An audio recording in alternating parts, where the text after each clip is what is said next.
புதுச்சேரியில இருந்தப்போ பாரதியாரை கைது பண்ண பிரிட்டிஷ் அரசாங்கம் நிறைய வாட்டி முயற்சி பண்ணாங்க. ஆனா அந்த முயற்சி கை கூடவே இல்லை. ஏன் தெரியுமா? வணக்கம், நான் நிரஞ்சன் பாரதி, மகாகவி பாரதியாரின் எள்ளுப்பேரன், கவிஞன், திரைப்பட பாடலாசிரியன். பாரதியாருக்கு ஒரு வாட்டி ஒரு மொட்டை கடுதாசி வந்தது. அதுல, பாரதி, நான் உன்னுடைய ரசிகன், சாயங்காலம் 7 மணிக்கு உன்னை பார்க்க வரலாமா அப்படின்னு இருந்தது. பாரதியார் அதற்கு பதிலே போடலை. சாயங்காலம் 7 மணிக்கு ஒரு போலீஸ் அதிகாரி சன்னியாசி மாதிரி வந்தார்.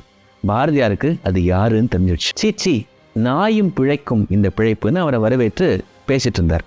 என்னெல்லாமோ பண்ணி பார்க்குறாரு அந்த போலீஸ் அதிகாரி. பாரதியார் மசியற மாதிரி தெரியல. கடைசியில், அரவிந்தர் இருக்காரா அப்படின்னு கேட்குறாரு. பாரதி, வாவேசு ஐயரை பார்த்தாச்சா அப்படின்னு கேட்குறாரு. வந்தவருக்கு அதிர்ச்சி. எப்படி இவருக்கு நாம போலீஸ்னு தெரிஞ்சதுன்னு அப்படியே திரும்ப போயிட்டார். இன்னொரு வாட்டி நவரத்ன வியாபாரி மாதிரி வேஷம் போட்டுட்டு ஒரு போலீஸ் அதிகாரி வந்திருக்காரு. பாரதியாருக்கு தெரிஞ்சிடுச்சு. அவர் அந்த போலீஸ் கிட்ட, என்கிட்ட கொஞ்சம் நவரத்னங்கள் இருக்கு, அது எவ்வளவு விலை போகும்னு உங்க அரசாங்கத்துக்கிட்ட கேளுங்களேன், போலீஸ் டைரி இருக்கா அப்படின்னு கேட்டிருக்காரு. வந்தவர் அப்படியே திரும்பி பார்க்காம ஓடிட்டாராம். பாரதியார், வாவேசு ஐயர், அரவிந்தர் இவங்கெல்லாம் நம்ம நாட்டுக்காக எப்படியெல்லாம் கஷ்டப்பட்டிருக்காங்க.